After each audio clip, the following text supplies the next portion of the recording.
Snowflake's massive data breach, the dark side of artificial intelligence, and integrating business and technology to scale for growth.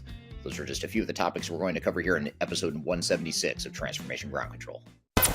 Welcome to Transformation Ground Control. Ground Control. The podcast that covers everything related to digital transformation. This podcast features technology agnostic and international discussions related to digital strategy, software selection, implementation, change management, business process optimization, and everything else you need to know to make your digital transformation project successful. Whether you're embarking on an ERP implementation, supply chain transformation, or any other business or digital transformation, this podcast is for you. Now, here's your host, Eric Kimberly. 5, 4, 3, 2, 1.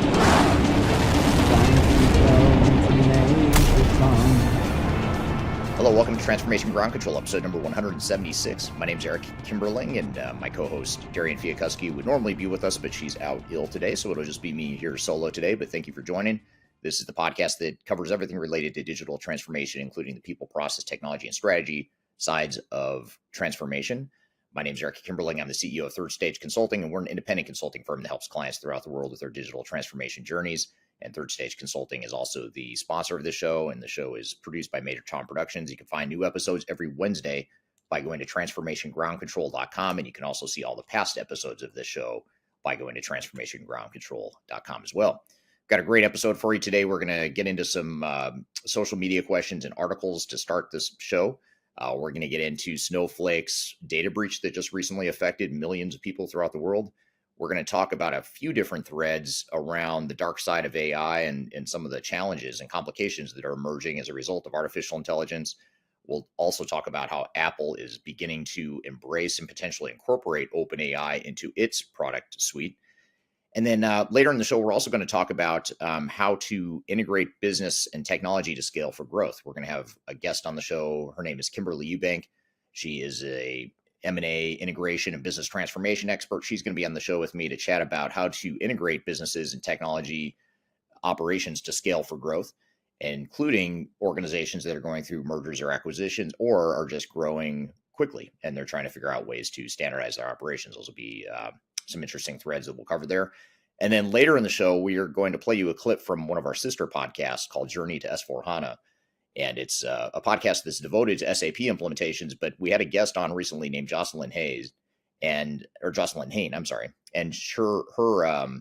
her guest appearance was very good because she talked about some implementation best practices around SAP implementations. And even if you're not implementing SAP, most of what we talk about, if not all of what we talk about in that interview, is going to be relevant for any organization going through any sort of ERP implementation or digital transformation. So be sure to stick around for that. We'll play you that great clip here later in the show. But to get started, I actually want to start off with some of these articles, some of these noteworthy articles, because there's some really interesting ones that have emerged in a recent week. A lot of interesting news that has emerged here in recent weeks. And the first thing that I'm going to talk about is the Snowflake data breach. And if you haven't heard about this, there's an article on Wired magazine and several other media outlets that we've seen here in recent weeks that talks about how there's a significant data breach involving cloud storage provider Snowflake. And the breach impacted several major companies that use Snowflake, including Advanced Auto Parts and LendingTree, which I believe both of those are American-based companies with global operations and big American-based global organizations as well. And sensitive data from millions of customers' employees have potentially been exposed, making it one of the largest data breaches in recent history. And it also highlights the critical need for strong cybersecurity measures and rigorous data protection protocols within organizations to prevent such extensive breaches. And, this is a really interesting story because I think, a lot of times this gets overlooked, this risk that we're facing in this cloud environment that we're all operating in, or that most of us are migrating to if we're not already in it. And the reason it's such a big deal is because you look at a cloud provider like Snowflake, which is becoming a very large cloud services provider that helps organizations with BI and analytics and really integrating data across platforms. And it's a very robust company, sophisticated company with presumably very sophisticated and mature cybersecurity measures. And it makes you wonder if an organization like Snowflake can experience a hack like this, then what about the average, mid-size cloud provider or smaller cloud provider, or even worse, a mom and pop IT organization within a mom and pop organization? How secure can an IT group with less sophistication or less maturity or less resources, how robust is their cybersecurity policy really going to be? And I think that's something we've got to think about as technology professionals, is what do we do to help mitigate that risk? The other thing we've got to think about too, that I think is very important, is as we're evaluating cloud providers, certainly we want to make sure that we've assessed the cybersecurity measures that are in place with the cloud provider. But we also have to look at what sort of cybersecurity measures that we as an organization still need to have in place. Just because we're using an organization that presumably has world-class cybersecurity measures doesn't mean that it's 100% foolproof. For example, if we don't have the right security measures in place internally within our own organizations, there are going to be breaches. There's going to be data that gets out because of human error or because of nefarious activities from employees or hackers or whatever the case may be. And the other part of this too that we have to think about is in these sort of best of breed, interoperable sorts of environments that a lot of organizations are moving toward, which has a lot of upside potential, there's a risk. Anytime you have multiple systems that are tying together and talking to one another, you have the risk that one vulnerability in just one of your systems throughout a chain of multiple systems, that one vulnerability can actually become a cybersecurity issue across platforms and across your data sets and across your operations. So I think that's something to keep in mind, and something that we can learn from. I guess the question here is there anything that, in this case, Advanced Auto Parts or Lending Tree could have done to avoid this? Is there anything Snowflake could have done to avoid this? I don't have enough detail at this point to know how exactly that breach happened, other than to say that it is pretty well documented that it's outside hackers that through the dark web and other sources that found a way in to Snowflake and into the data sets of those two organizations in particular. If I remember correctly too, I think in the another article I read, I think Ticketmaster and some other organizations were also suspected to be at risk as well, or suspected to be part of the hack as well. If I remember correctly, I think Ticketmaster was actually the one they were going after, but then they ended up hacking into some other systems as well. At the time we're recording this podcast, I know there's a lot of information that's still coming out regarding this breach, and there's a lot of new emerging developments in it. So I'm sure we'll learn more as things unfold and as more information becomes public. But it is something that's worth noting that there is risk with cloud. There's certainly risk with on-prem, but it does make me wonder if some of these big, massive cloud providers are just going to be bigger targets and have more aggressive attacks, because there's so much to gain if you're a hacker. There's so much to damage to be done, or data to be stolen, or whatever the case may be. So that's something to keep in mind, and it heightens the sense of urgency around making sure we've got strong cybersecurity policies in place internally, as well with any third-party service providers that we might engage with as well. So interesting stuff there for sure. Now, another interesting article here is regarding Apple. Apple has recently announced that they are looking to integrate advanced AI features into its iOS and macOS platforms by partnering with OpenAI. And they're working on incorporating generative AI capabilities, such as what you would find in ChatGPT, into iOS 18, which would be a new operating system for the iPhone. And the initiative is part of a broader effort to enhance the intelligence of its devices, offering more personalized and efficient user experiences. The new AI features will be opt-in, allowing users to opt out or not opt in if they're concerned about privacy, to avoid them if they choose. And additionally, Apple has been hiring AI experts and exploring partnerships with other AI firms like Google to strengthen its AI capabilities. And just to build on that too, if you recall recently, we covered this in this podcast, where Apple has recently pulled money away from, or sort of shut down its self-driving car initiative, because they wanted to double down on AI. And it sounds like they're definitely doubling down on AI from what I'm seeing here and what we're seeing in the news. But this is really interesting because I think incorporating an end user device like an iPhone into OpenAI has a lot of interesting implications, both positive and negative.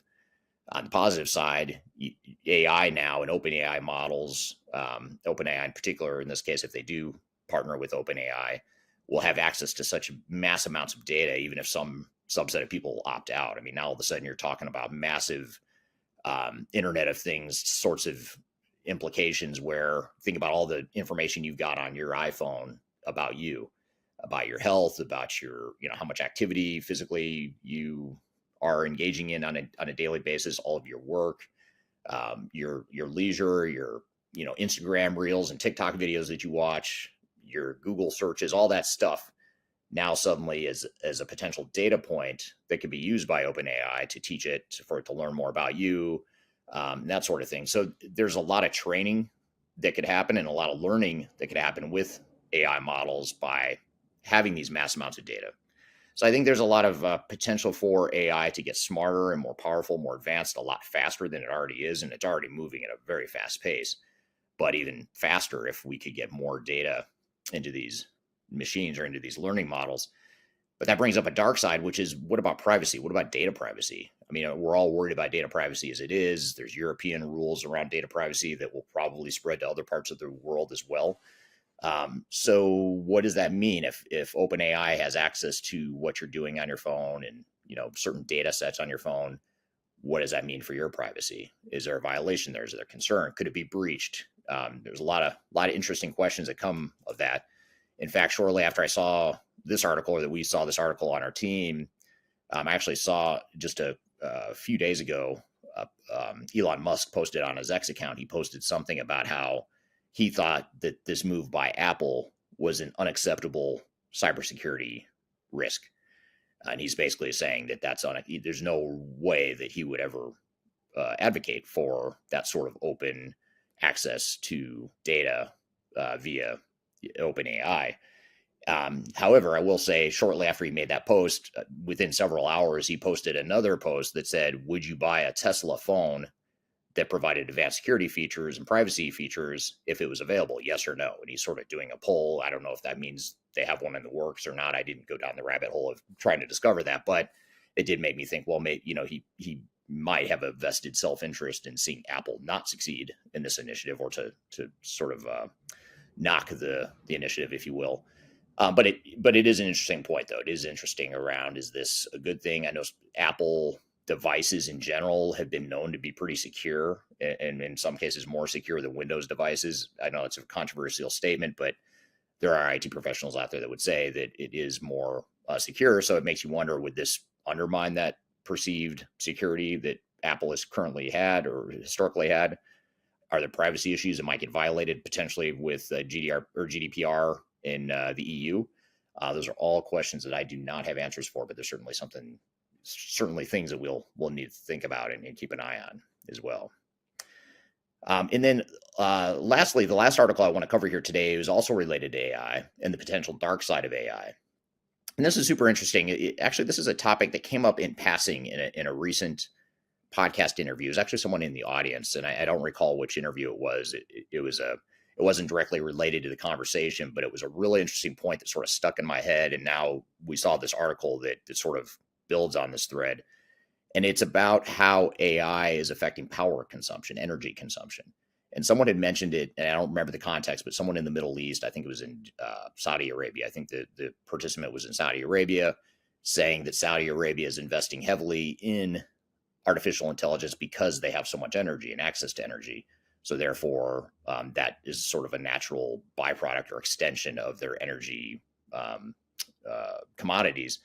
So they were using that as a sort of a springboard into investing more in AI and data centers and things like that. In this article that I want to talk about here today, though, is from the Morning Brew. And the Morning Brew article discusses the growing strain on the U.S. power grid, although I would assume the same strain is going to exist in other parts of the world as well. This article just happens to focus on the U.S. power grid. But it discusses the growing strain on the U.S. power grid due to the rapid expansion of AI data centers. These data centers require exponentially more power than traditional ones, leading to a surge in electricity demand forecasts. States like Oregon and Georgia are revising their power demand projections significantly upwards. Additionally, new gas-fired power plants are being proposed to meet the needs of these energy-intensive facilities, raising concerns about the impact on climate change goals.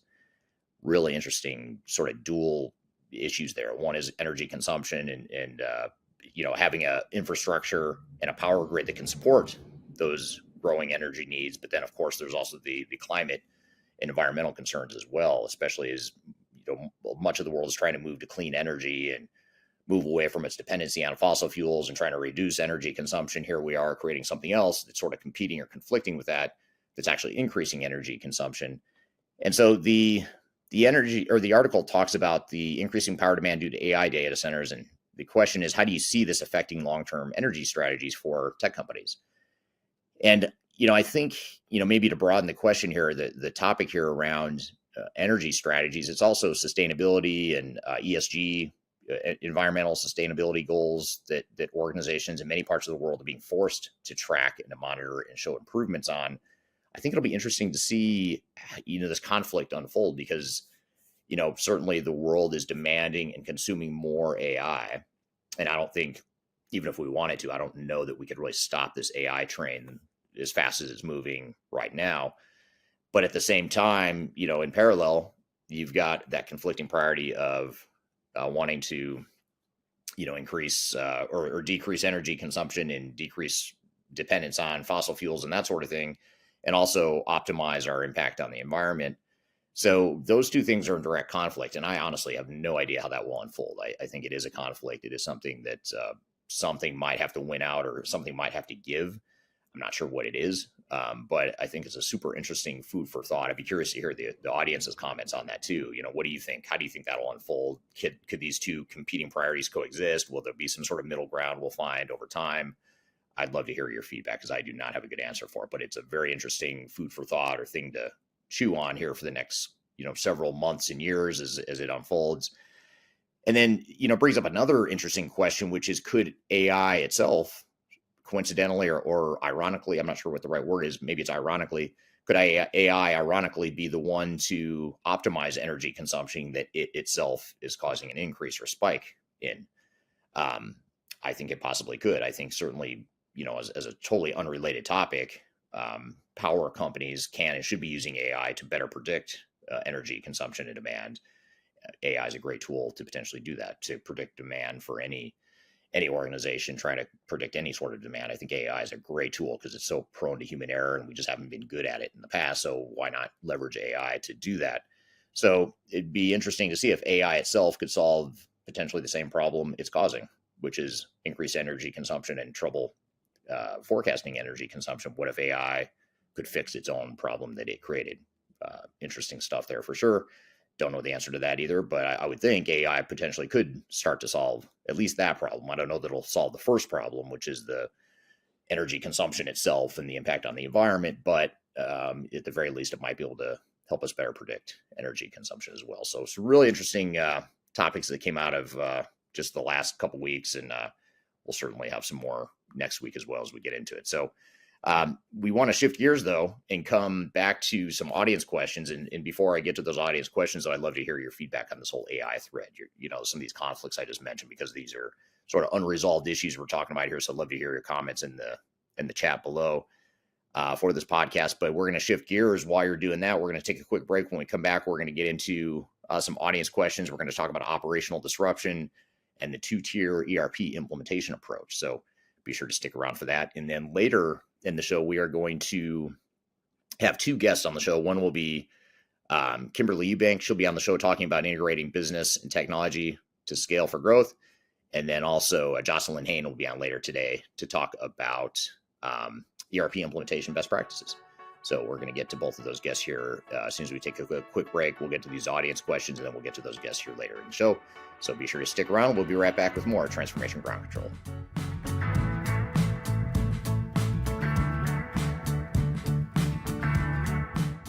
If you're using SAP, Oracle, or Microsoft Dynamics, or any other sort of legacy system, you might be feeling pressure to migrate to a more modern version of those legacy systems. However, there's another option out there. You can look at third-party support as a way to extend your life cycle and save money on your legacy systems while you figure out your own IT roadmap that fits your schedule. So there's a company out there called Spinnaker Support that supports, among others, SAP, Oracle, and Microsoft customers. And in general, Spinnaker customers are going to save 60% on their annual support maintenance. They're going to get extended lifecycle support. So these are support levels that help organizations take control of their IT roadmap and give them an option that extends beyond the sunset period for what SAP, Microsoft, Oracle, and other software vendors are offering. So that's one of the things that's the beauty, is not only you're saving money, but it also gives you an opportunity to work past and have a roadmap that works past the timeline that the software vendors have given. In addition, you're going to deal with or leverage expertise from consultants and support professionals that have over 20 years of experience on average. You're going to get world-class security. You're going to get proactive support. So it's actually not just fixing stuff that breaks, but also ensuring that you get more value out of your system. And Spinnaker also provides global availability. So it's really important that you check out this as an option. There's third-party support providers like Spinnaker that can give you an option that takes some of that pressure off to have to feel like you have to upgrade your system right now. So to check out this concept and to learn more, I encourage you to read a white paper that we've provided for each of the listeners of this show. It's called The Skeptic's Guide to Third-Party Maintenance and Support. So there's a link in the description field of this podcast, so be sure to check that out. You can download that. You can learn more about what third-party support is, learn more about the advantages and what some of the common frequently asked questions are, and really just address any questions you might have. So be sure to check it out. It's from Spinnaker Support. You can download that paper for free, and hope you enjoy the rest of this episode. I'm gonna leave it all out there, and I'm gonna leave it all out there. Hello, welcome back to Transformation Ground Control, episode number 176. My name is Eric Kimberly, and you can find new episodes of this show every Wednesday by going to transformationgroundcontrol.com. This is the podcast that has everything to do with digital strategy, digital transformation, including the people, process, and technology aspects of transformation. You can find new episodes every week by going to transformationgroundcontrol.com. And the show is produced by Major Tom Productions, sponsored by Third Stage Consulting, which is the company I'm the CEO of. And we're an independent consulting firm that helps clients throughout the world with their digital transformation journeys. And speaking of both Third Stage Consulting and Major Tom Productions, we are collaborating. Both companies are collaborating on an event coming up in October. It's called Digital Stratosphere. It's a tech agnostic conference that will be October 2nd through the 4th in Denver, Colorado in the U.S. 3-day event, lots of great networking, lots of great speakers covering all sorts of things related to digital transformation. A lot of technology-focused speakers, business-focused speakers, change-focused speakers, operations, program management sorts of topics, all sorts of stuff that we're going to be covering, everything you need to know related to digital transformation to be successful in your initiatives.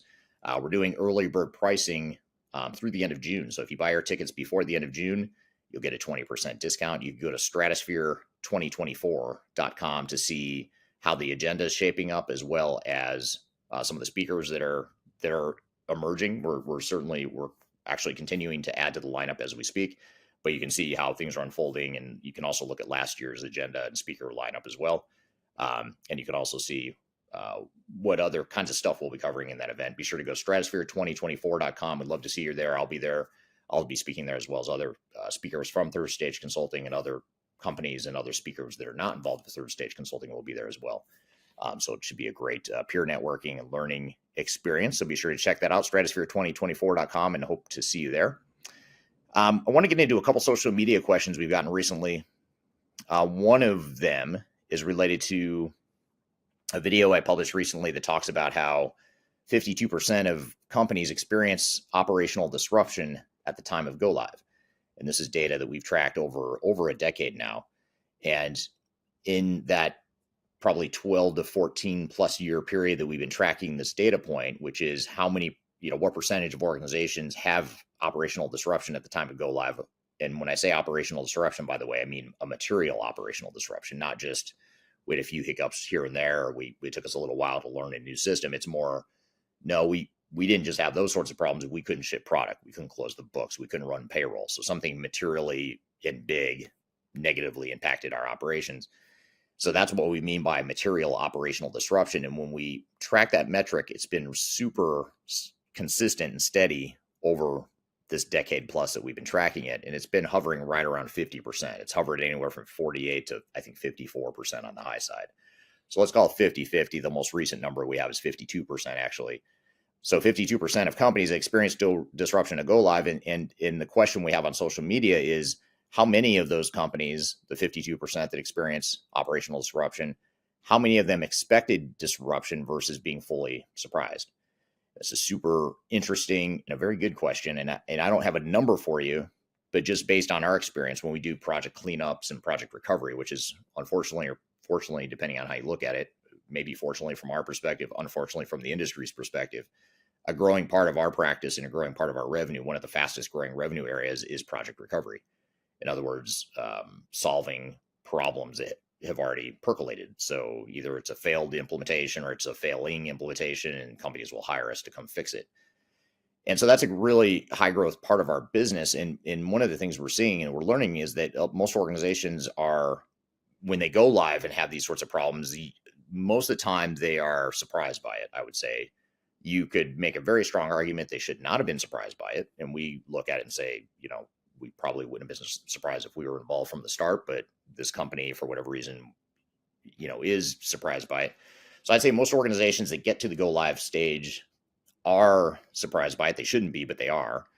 I'd say, though, however, the good news, if there is a silver lining, is that we are seeing more organizations that are catching the problem sooner.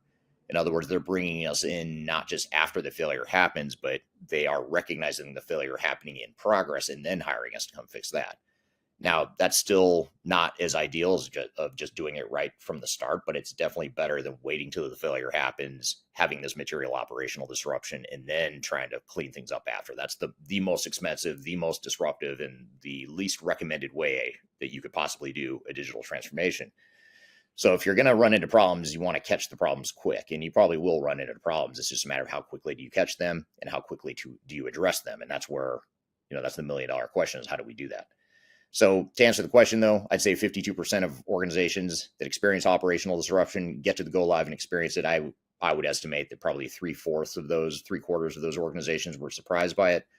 But I would also argue that close to 0% of them should have been surprised by it. So I think it's a matter of just having the right advisors, not drinking too much vendor Kool-Aid, being a skeptic where you need to be a skeptic, being a bit paranoid about what's going wrong, because you need to be a bit paranoid. I know Steve Jobs always had the term he coined, healthy paranoia, which I think served him well. It served Apple well, and it certainly has worked for them. But I think we all need to have a dose of skepticism and paranoia when we manage these projects. We want to be optimistic, of course. We want to be strong leaders. We want to paint a future and look at the art of the possible and all that good stuff. But at the same time, we have to sort of be looking over our shoulder and looking around to make sure we recognize where the risks are, because there are risks, there are problems that are going to happen, because these are complex projects. So great question there. Here's another comment or question that's related to the interoperability model, or the two-tier implementation approach, where we've published some content about some of the pros and cons of potentially having a best-of-breed environment where you have multiple systems that are best at what they do, and instead of just finding one technology that's standard across the entire organization, you find multiple technologies that can do different things better than any one system could. And there are benefits to that, but there's also a downside. And this person on social media is asking about the downside. And the comment here is, my knee-jerk reaction is that my knee-jerk reaction is that you would be over-licensed in some aspect, and I wouldn't guide a customer into the scenario unless I thought there was a really compelling business case to do it. You would have to invest a lot of time up front in aligning master data. Who owns the record? Which version is the right version? How often do they sync, etc.? I think that you'd be headed down a rabbit hole. So I sort of agree, but I sort of don't with this person. I mean, I think, first of all, I would agree that if you can find a single ERP system that accomplishes your needs, delivers the business case you need, and you don't have to go down this best of breed, multiple system, two-tier ERP system model, then that's great. The problem is most organizations aren't going to find a single system that can do what they need it to do. More often than not, there's sort of a critical decision point to be had, which is, do we just go with one ERP system knowing it's going to water down what some of our needs are just in the name of technical simplicity? Or do we take on the risk of potential technical complexity knowing that we've addressed the business needs? And so I think there is a cost benefit that has to be made there, but I definitely would not go in with the assumption that you're going to start with a single ERP until proven otherwise. If you can find it, great. Like I said, I mean, I would just keep it like, if it's me, I say, let's look at all of our options and look at what emerges as the top option. If all things are equal and we could either go single system or best of breed, and we're going to get the same business value, the ROI analysis is about the same, certainly go with the single ERP system. That would be the easier option. But that's rarely the case. More often than not, there's a trade-off to be made. And the key becomes, well, how big of a trade-off is it? Can we live with the trade-off? And if we can't, then we might have to go with a best of breed model. And that's okay. There's nothing wrong with that. I think a lot of what this person is bringing up around the need to invest a lot of time up front, aligning master data, who owns the record, which version is the right version, all that stuff, I think you're going to have to do that anyway. So to me, the data issue is not as big of a deal as it used to be, because now you've got better integration tools. Most organizations have messy data to begin with, so they're going to have to spend that time up front anyway, regardless of whether you go with a single system or not. So I think, it's sort of a wash, in my opinion, as it relates to data. So I think it comes down to the business case. So I do agree with that. But I think you should be open-minded, because there's so many good options out there to help you potentially work with multiple systems in a way that's not as complex technically as it used to be back in the day, especially with products like, you've got products like Celigo and Palantir and Snowflake that provide these sort of platforms and integration tools, interoperability models, things that allow you to pull together systems in an easier way that you couldn't do in the past. So I think 20 years ago, I would not have said this. Now I would say this, and that is best of breed interoperability, 2-tier ERP system is not a bad thing. And I strongly disagree that there's a material disadvantage to best of breed over single ERP system. Different priorities for different organizations, but that's my general comment regarding that. So great social media questions. If you have other thoughts or questions on either of these topics, I'd love to hear those in the chat below. Drop those in the chat if you agree. Do you agree with me? Do you disagree with me on this whole thing related to 2-tier ERP systems versus single ERP system? Love to hear your comments in the chat below, so be sure to drop those in there. And while you're doing that, we're going to take a quick break, and we're going to bring on our first guest. Kimberly Eubank is going to be on to talk with me about how to integrate business and technology to scale for growth. So if you're a high growth organization, mid-size, large global organization, whatever you might be, and or if you're going through merger and acquisition or just organic growth, love to have you listen in on this, because we're going to talk about those topics here and how to standardize operations, how to integrate for growth, all that good stuff here in just a moment. And then later in the show, we'll have Jocelyn Hayes on the show, who was a guest on our sister podcast called Journey to SAP S4HANA. She was on talking about some best practices for SAP implementations and some lessons learned, but it's actually 99.9% relevant to any sort of ERP implementation. So we want to replay that clip for you here on this podcast if you missed it on our sister podcast. And by the way, if you don't listen to or watch that sister podcast, if you are going through an SAP implementation, be sure to go to journeytosforhana.com to check out that podcast. We're wrapping up the first season as we speak, and there's I think 14 or 15 episodes out there already that you can go listen to there, journeytosforhana.com. But we're going to have Jocelyn Hayes on the show. We're going to play you the clip from that sister podcast here later in the show, so be sure to stick around. We've got a lot more to cover. We'll be back with more on Transformation Ground Control.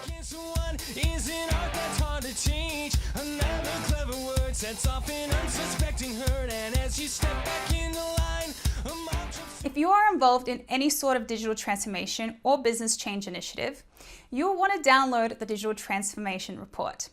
With its comprehensive overview of business and technology trends and best practices, this report is a must-have guide for any transformation project or executive team. Download this free report by visiting Third Stage Consulting at thirdstage-consulting.com. You can also visit our website to learn more about us or download independent reports, videos, and other best practices. Again, visit thirdstage-consulting.com today to learn how you can take your transformation to the third stage of success. Are you looking for ways to promote your product or service to enterprise technology decision makers and influencers throughout the world, like the ones who listen to this podcast? Major Tom Productions creates media, events, and influencer marketing for B2B technology providers. Our productions are exciting, educational, disruptive, and effective. Most importantly, they create results. Our content is unlike any other in this industry, engaging, influential, and trusted by technology buyers and influencers throughout the world. Each month, our productions reach hundreds of thousands of targeted buyers and decision makers who trust and engage with our honest and tech-agnostic content. With long-tail viral results and engagement with our content, Major Tom Productions provides a way to reach your target market and create awareness, calls to action, and a connection with potential customers. So, collaborate with us today. Learn how we can feature your product or service on podcasts such as Transformation Ground Control, Journey to S/4HANA, and Journey to Dynamics 365. We can also feature your brand on our YouTube channel called Digital Transformation with Eric Kimberly, which boasts over 100,000 subscribers and over 2 million video views per year. You can also participate in our in-person events, including our Digital Stratosphere Conference. Contact us today to learn more. We can tailor a marketing campaign that works for you. We look forward to helping more people learn more about and become engaged with your brand.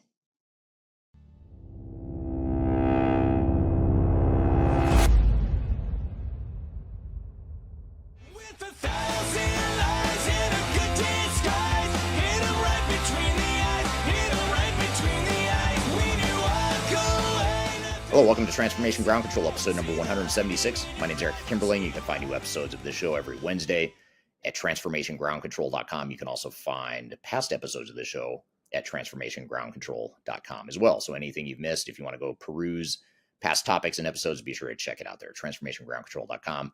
The show is sponsored by my company, Third Stage Consulting Group, an independent global consulting firm that helps clients throughout the world with their digital transformation journeys. And the show is produced by Major Tom Productions. So I'm excited to have our next guest on the show, first-time guest on this show. She's someone that has been involved with mergers and acquisitions and business integration over the years, beginning at AT&T, which is a large telecommunication provider in North America, and I think they're global as well, but they're based in North America. But she's also done it for other organizations too. So we thought it'd be great to have her on the show to talk about how to integrate business operations and technology to scale for growth, either as part of organic growth and or merger and acquisition sorts of growth as well. So with all that being said, Kimberly, thanks for being here today. Thank you very much. And I am in Atlanta today. That is where I live. And so I'm coming from you from my home office. I have spent most of my career doing transformational work. I spent almost 20 years with AT&T. And I would say that my transformation and kind of M&A journey started actually with the merger and acquisition between AT&T Wireless and Singular Wireless. I led the day one readiness for their merger integration, which at the time was the largest all-cash deal in the history of the U.S., $41 billion, and it impacted about 46 million customers. So that's kind of how my fascination with transformation began. And then I've been since then in a series of other companies, in a series of other industries, leading change and transformation. And so I've done customer service transformations, I've done digital transformations, I've done end-to-end customer journey transformations. I've been in telecom, financial services, manufacturing. So I've been around the block where transformation is concerned. And some pretty large ones too, which I'm really excited to talk about. I mean, it sounds like you've been involved with a variety of transformations, but I'm fascinated by some of the large integrations you've been involved with. So I definitely want to jump into that here as we get into today's conversation. So before we get into some of the specific sort of examples and case studies of situations you've been involved with, maybe just tell us a little bit about what are, when we talk about standardizing operations, what are some of the biggest challenges that organizations face when they're trying to create a common operating model or trying to act like one company after they've grown through acquisition or potentially just through organic growth? A lot of times they start to act like several different companies. They have inefficiencies. They're a bit disconnected, and they look around and say, hey, we want to standardize operations. We want to act like one company, or we want to have a unified operating model. What are some of the biggest challenges that organizations face when they're trying to go through that process? I think very few companies know actually how to do that. They don't know how to standardize. They don't know how to bring the two sides together. So one of the big ones, of course, is always culture, right? Just because you purchase a company or you do a joint venture with another company doesn't mean that your cultures are going to merge and work together seamlessly without effort. So I think the cultural aspects are always at the core of any merger integration, and it's probably something that leaders don't spend enough time figuring out a game plan around. I think the other thing is just people being entrenched in the way their company did it and thinking that their way is the best, and really being open to redefining the process for the betterment of both of the organizations. Because the reality is there's probably some good stuff on both sides, and you have the opportunity to, you have a blank sheet of paper, you have the opportunity to really look at this and make it world class across both entities. But if you're entrenched in the way your company's done it, or all of the corner cases, I think sometimes we get lost in corner cases as well. Instead of taking care of the 90%, we're focused on the 2 or 3% of the corner cases that, oh, you can't do that because, right? So those are some of the common pitfalls that I see. Tell us about the corner cases. Are those is another way to frame that? Are those the squeaky wheels, or the way things have always been, so therefore we don't want to change? Is that sort of what you mean by the corner cases? The exceptions to the rule, right? So 95% of the customers flow through this one way, but you have this really weird customer type or situation where you sell to something that's completely different from everything else. And so you've created your own kind of kludgy process to handle that, or you've put in a lot of custom automation to handle those types of use cases. And so, instead of evolving the 95 or the 97% of the customers, you kind of have stayed static because of that 3% of the customers that are, quite frankly, holding you back. And the reality is you can do both, but you just have to be open to reimagining the both sides of that, the 3% and the 97%. Yeah. Why, when companies are growing or scaling for growth, either again through acquisition or organic growth, why is standardization so important? I guess we just back up even more.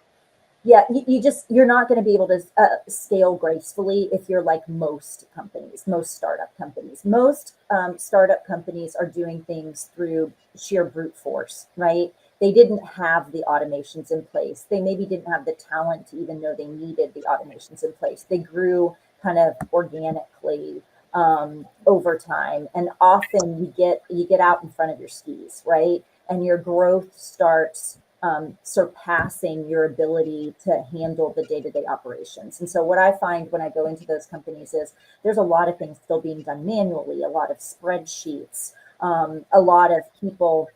I had an old CEO at a company calling it sneaker net, right? That people just walk from desk to desk to desk to get things done, even in this day and age. And so that's just not something that you can scale gracefully. And so one of the things when I go in and do an assessment of a company that I like to ask people as I'm doing the interviews is, okay, so your company has to triple in size in 3 years or 5 years or whatever the goal is, assuming you're not going to get more people, right? Because we're not going to put more hamsters on the wheel, right? Assuming that you're not going to get more people, what things have to be fixed or automated or reinvented in order for you to handle 3 times the work with the same number of people? And when you phrase it like that, then people start to open up a bit about, oh, well, if you ask me like that, then if you're not going to give me 5 more people to keep doing this manually, then I would need help with this thing and this thing and this thing. Right. Yeah, it makes total sense. And then some of those inefficiencies that you build because you can get away with it when you're smaller, they start to multiply, and suddenly you look around and you see that, wow, we're not only highly inefficient, but our customers are experiencing not disruptions necessarily, but a disconnect in our brand, and a disconnect in the way we operate, and a disconnect in the experience they get from operating with, different parts of the organization. So it seems like I can see how that would start to add up over time.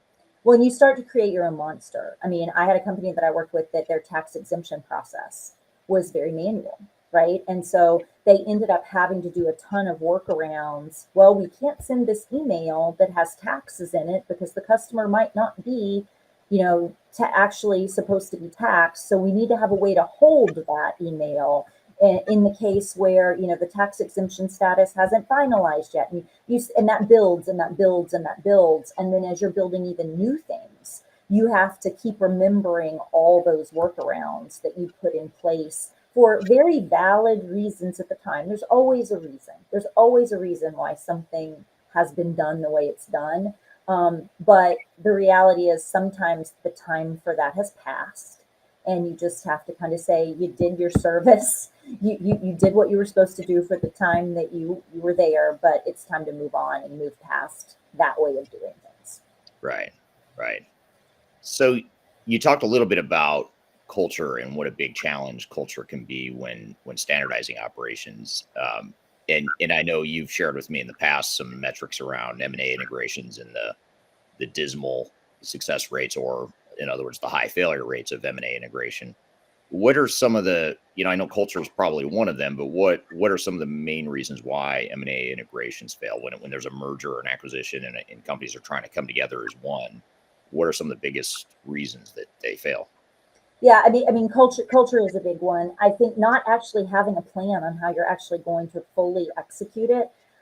So I was taught to do M&A at AT&T, right? And so a Fortune 10 company, they had kind of a science about it.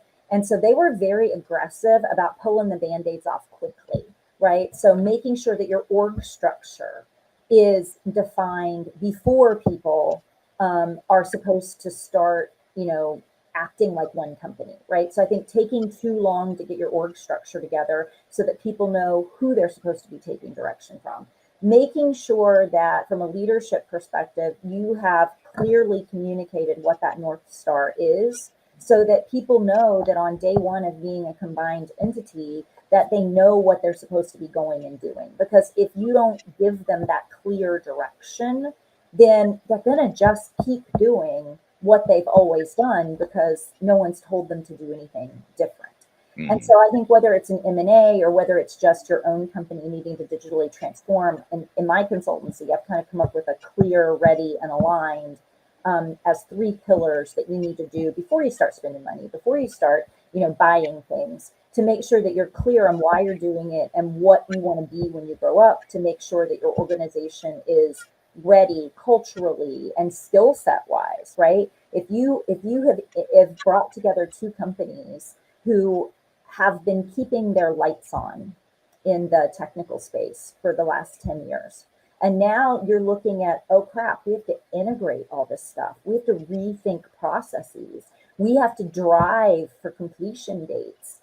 You probably don't have this mindset or the skill set on your teams to do that, right? Because it has been very much status quo in both of those organizations for the last 10 years. So I think just taking the time to set yourself up for success, making sure leadership is aligned around where you're going and how to get their teams there, that they're advocating for the changes in the same voice. I mean, making sure that your leadership team is really singing off the same sheet of music is important, because you can't, I talk about, being aligned at 50,000 feet is very different than being aligned at 500 feet.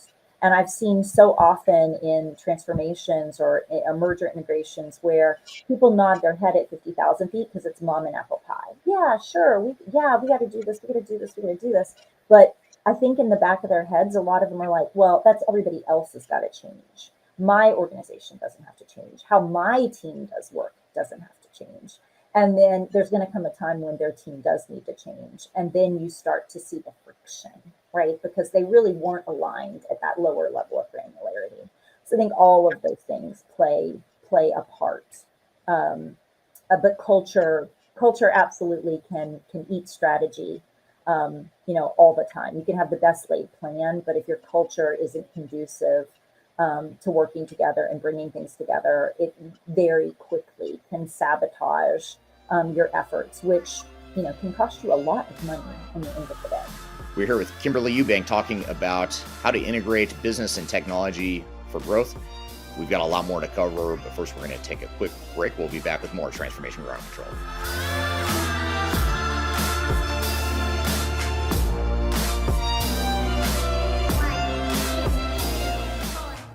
I recently published my first book. It's called The Final Countdown: Strategies to Reach the Third Stage of Digital Transformation. And I wrote this book because I really wanted to find a concise way to share some of my knowledge around digital strategy and how to get started on a digital transformation journey. So in this book, I cover 3 different sections. I cover the people, process, and technology aspects of transformation, with the idea that it's meant to be a starting point, a launching pad for organizations and team members that are going through digital transformations. So I encourage you to buy this book. You can get it electronically, you can get it paperback, or you can get it in hard copy, as I'm holding here in front of you. You can get it by going to thefinalcountdown.com. You can also search for it on Amazon if you shop at Amazon. Otherwise, just go to thefinalcountdown.com. Love to hear your feedback on this book as well. So I hope you check it out and hope you enjoy. I'm excited to share our newly released 2024 Digital Enterprise Operations Report. This free download is available on the Third Stage website at thirdstage-consulting.com. This report is truly packed full of technology-independent and agnostic insights for your project to ensure that you're strategically optimized for success. Download your copy today with the QR code in front of me or visit our website for more details. These things take time, mom and dad, they have a good life. But what am I gonna do with mine? Hello, welcome back to Transformation Ground Control, episode number 176. My name's Eric Kimberly. You can find new episodes of this show every Wednesday by going to transformationgroundcontrol.com. I'm here with Kimberly Eubank. We're talking about how to integrate business and technology to scale for growth. Culture is so hard to see and touch and feel. You know, you can look at an operating model and say, okay, those are 2 different business processes or 2 different ways of operating, or you can look at an org structure and say, okay, that is or that isn't what we want. It's fairly tangible. Systems, same thing. You can look at the technology that's being used. You can sort of see it black and white, for better or for worse. But culture is a lot harder to describe and quantify and get your arms around. How have you seen organizations sort of get their arms around 2 different cultures or multiple cultures if they're going to potentially acquire or integrate with another company? Well, I mean, I've seen it done a lot of different ways, some to more success than others. I think, again, going back to my days at AT&T, they literally, if you're a sci-fi fan, we used to say, we are the Borg, we will be assimilated, because they had a leadership development track that they put us through, called Leading with Distinction. And every single year you went to Leading with Distinction, and they picked a theme, whether it was innovation, where they talked about, we want to innovate, we want to fail fast, resilience, right? There's a lot of change. How to be resilient with the change. There's a different theme kind of every year. And they put all the different levels of the organization through what we, colloquially were like an indoctrination program, right? To make sure that we understood what those pillars that they wanted us to be. And I think I worked with a company recently that had what they called a from-to model. Here are our current behaviors, and we want to go from this to these new behaviors, right? And so however you phrase it, I think you as a leadership team really have to come out with, these are the behaviors that we want you to perform to going forward, and to manage your teams to going forward. So I've seen that. And during that program, actually one of the consultants that came in to do that program said it takes 7 years to change a culture, to really change a culture. And I believe that. Now, do I think a transformation or M&A can take 7 years? Absolutely not. You got to get your technology and all of your synergies from the purchase. You have to have that way under 7 years, but supposedly 7 years to change a culture. I've seen other organizations go at it very methodically, but very slowly, layer by layer by layer. Like year 1, we'll work on the executive team and make sure they're aligned. And then year 2, we'll work on the VP level. And then year 3, we'll work on the director level. That to me takes too long. I've had other companies that haven't worked on it at all. They just thought it was magically going to happen, right? And that doesn't work. Spoiler alert. And then I've had others that I think that they thought, well, if we just show them with the technology and whatever, people will just get it. They'll figure it out as they go. I think the biggest thing that you have to do, though, whatever model you pick, is you have to have accountability around the 2 behaviors, right? Once you define what from and to is, then you need to hold people accountable to the twos. And if you start seeing them regress back to their from behaviors, you got to call them on it. And that's where I see leaders not really sticking with the program, right? Because it's easier to let people just, be what they've always been. And so sometimes, there's a little dust up when you're holding people accountable to the two. But I think accountability is a huge part of cultural change. And it doesn't have to be rough. It just has to be, in a meeting when it's not being conducted in the two manner, right? Just saying, hey, part of our from twos is we're supposed to be thinking about this way. Are we really doing that here? Like maybe we should take a step back, right? So there's ways to do it that are non-confrontational, but the repetition, just like a child watching, their cartoons, they have to watch it, a million times to get the concept. Adults need that repetition as well. Yeah. So can you come back to those three pillars you mentioned before? I think you said clarity, readiness, and alignment. Were those the three? Clear, ready, aligned. Yep. Mm-hmm. Could you maybe unpack those a little bit more, just each of those three? And I also want to ask you a follow-up on why it sounds, so far from what I understand about it, it sounds fairly intuitive, but it sounds like it's not intuitive in terms of how organizations approach M&A. But maybe explain the three first, and let's come back to why organizations don't follow this approach. Yeah. So clear is kind of assessing your future state, your current state, your motivation. Why do you want to do this, right? I worked with a client one time who, I honestly feel like they were doing a transformation because everybody else in their industry was doing a transformation, and they felt like that was just the thing they needed to do, right? And they didn't have a clear line of sight to what they wanted to be or what they were trying to get out of it. And so when you don't have that clarity of why you're doing it and what you're going to be when you come out, you're not going to be able to articulate that clearly to your workforce, and therefore you're not going to be able to get the buy-in. I think the other thing that the clear pillar does is it talks about vulnerabilities and feasibility, right? You could know that your business needs this, but, is it feasible that your company can do it? Can you, what are the roadblocks that would stand in your way from a leadership perspective? So clarity is just kind of a double click. Most companies can pass that pillar decently, but I have seen some that really struggle to be like, well, everybody else is doing it. I just assumed I needed to do it too. And then when you get to readiness, that really talks about the cultural piece of it. Is the mindset of your employees, do they believe they need to change? Have you made that case to say, look, if we don't change, this is the bad outcome that's going to happen, right? We can't continue to just be what we've always been. That's off the table, right? So something has to change, and here's why. Also, the what's in it for me, right?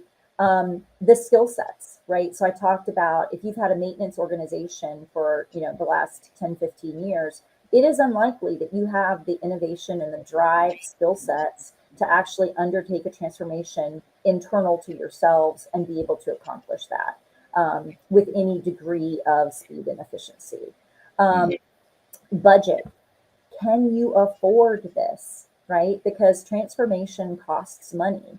And so you might want it and desire it, but if you can't earmark several $1 million to it, then you're probably not going to be able to do a transformation. You might be able to select certain improvements that you can go do and make those incremental, and they may have big impact, but don't go out with a talk track that says it's a transformation, because it's not. You're going to be doing pocketed solutions. So those types of things are the things that you talk about. Commitment and patience are two other things in that track. And that's really focused at senior leadership, right? Are they committed to making the hard decisions, right? Because the reality is some people probably are going to have to exit during a transformation, right? Or during an M&A. There's going to be somebody that doesn't want to get on the change train, right? And those people, sometimes you can move them into roles where they're less, impactful to the change. But other times, they're not they're a little toxic to the environment that you're trying to create, the new culture, and you may have to exit them, or they may vote themselves off the island. Either one of those things, right? And then patience. And that's the thing that I see senior leadership struggle with a lot. So when you're spending millions and millions and millions of dollars, you want to see the shiny, sexy thing at the end that you can tout and that you can talk about to employees and customers. But the reality is M&A and transformation is a heck of a lot of integration work. It's cleaning your data. It's getting your plumbing and your electrical in line, because you don't want to be doing fancy things and displaying things to customers that isn't accurate or isn't timely, or it's not showing the right answer. And so as a result of that, the first year or two can actually be very much behind the curtain. And it's not sexy and it's not exciting, but it's very critical to getting all the other stuff right. You're building your foundation. And so I've seen senior leaders really struggle with the patience, because they're like, but I gave you $10 million. What have you done with it? And if they can't see it and touch it and feel it, they have a very difficult time understanding this is a building block, right? And you got to let us do it sequentially, and you got to let us get to the building block. And then the last pillar, which is alignment, is really about making sure that you're aligned at less than that 50,000 foot view, right? And so it's making sure that you have the advocacy, that the leadership team are going to sing off that same sheet of music, that there's not conflict, right? Goal misalignment is huge. So if you've had a maintenance organization, I'll just use an IT organization. If you've had an IT organization who's been treated as a maintenance organization for the last decade, and all you've been pushing on them is cost control, cost control, cost control, there is going to be an inherent conflict between innovating and driving new solutions and cost containment. Those two are usually mutually exclusive. So all of those types of things are things that people jump into transformation, but they don't think about those, what I call the 13 competencies. They don't think about how their organization lines up with each of those competencies. And the reality is, if you can identify that you're going to have a rub there, or you can even address the rub before it happens, it's going to help with your efficiency and your speed and your buy-in. It's going to help you go faster and actually spend less money, because you're able to go more smoothly and you're able to go faster. And a lot of companies just dive in and are like, yep, we're doing this, let's go. And then those things that were foreseeable and addressable end up biting them in the patootie, because they didn't think about them ahead of time. I had a guest on here a couple years ago on this podcast, and she was a PhD, and she had studied a lot of psychology in addition to business and stuff that we talk about on this show. But one of the things she brought up that has really stuck with me is this concept of action bias, and how we as humans are wired to take action. So we're not wired to do the things you just described. We're not wired to make sure that things are clear and make sure we're aligned before we jump ahead. We're wired to do what you just described. Let's jump in, let's go, because we have that action bias. And so I think that's a super interesting dynamic that I think actually haunts a lot of transformations, because we have the right intentions in mind, because we want to get stuff done. We want to make it successful. But in doing so, we sort of run the wrong direction. Or we don't have the map. We don't have a blueprint for what it is we're trying to accomplish. I mean, the old adage of proper planning prevents poor performance. Yeah, I mean, it does. Yes. We're here with Kimberly Eubank talking about how to integrate business and technology for growth. We've got a lot more to cover, but first we're going to take a quick break. We'll be back with more Transformation Ground Control.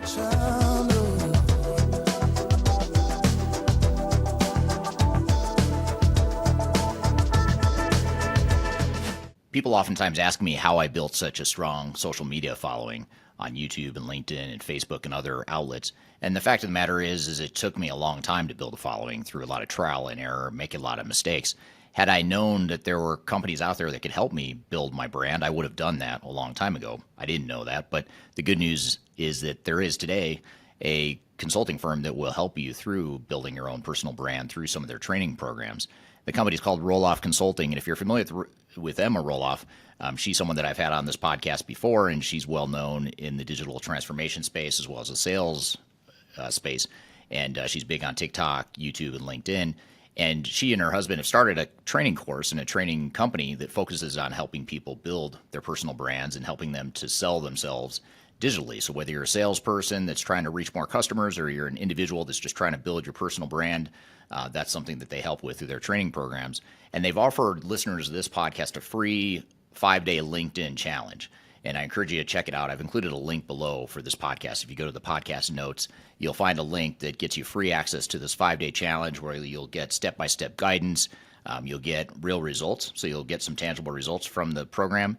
And you also get a special offer at the end of it. So it's exclusive to listeners of this podcast. Be sure to check out the link below if you want to work on building your personal brand, or if you're in sales and you're trying to reach more people. Whatever the case may be, check it out. It's free to listeners of this podcast. You can check it out via the link below. Interested in working for a company that truly values your unique skills and experience? Here at Third Stage, we don't hire based on resumes alone. We look at the full candidate, experience, and willingness to provide excellent service for our clients. Within a technology, independent, and agnostic consulting firm, you have the opportunity to learn across industries with a diverse group of clients. Our consultants also have the opportunity to diversify their portfolio and learn across technology systems. If you're interested in joining a high-growth entrepreneurial organization, please reach out to us at work@thirdstage-consulting.com.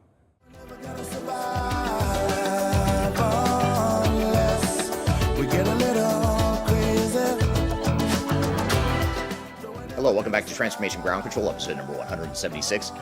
My name's Eric Kimberly. You can find new episodes of this show every Wednesday by going to transformationgroundcontrol.com.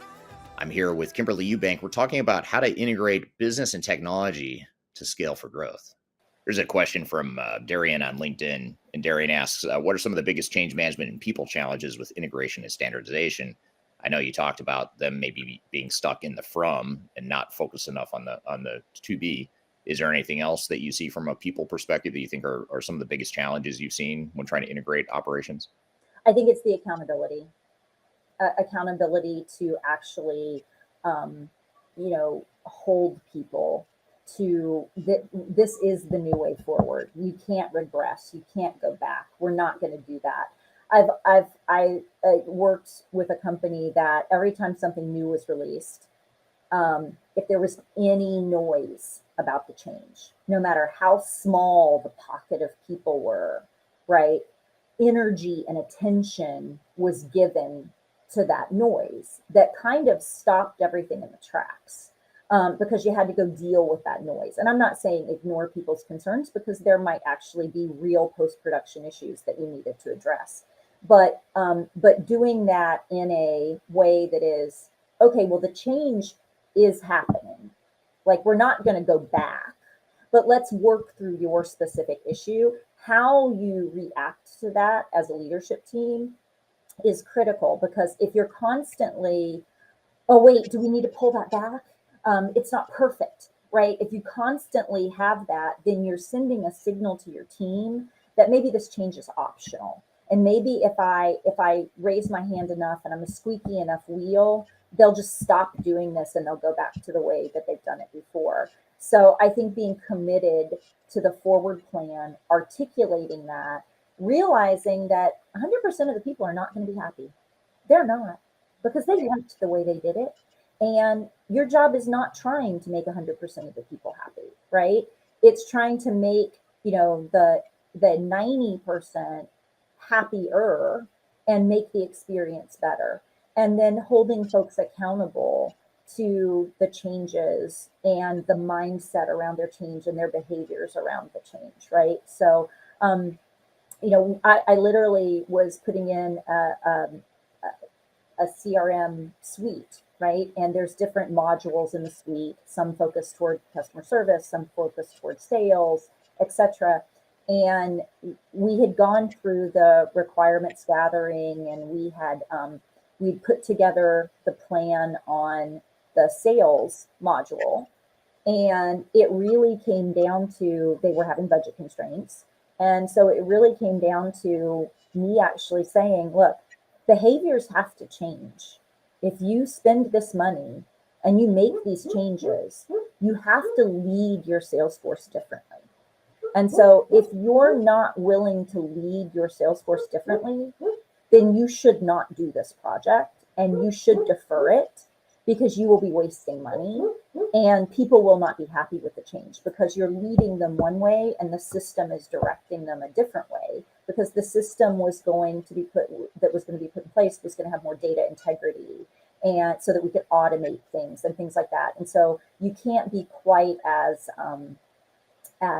mushy in your processes if you're trying to automate and expose data and those types of things. And in the end, they decided that they weren't ready to change how they led their people in the sales organization. And as a result, we deferred the project and they did not spend the $250,000 that it would have taken to make the change.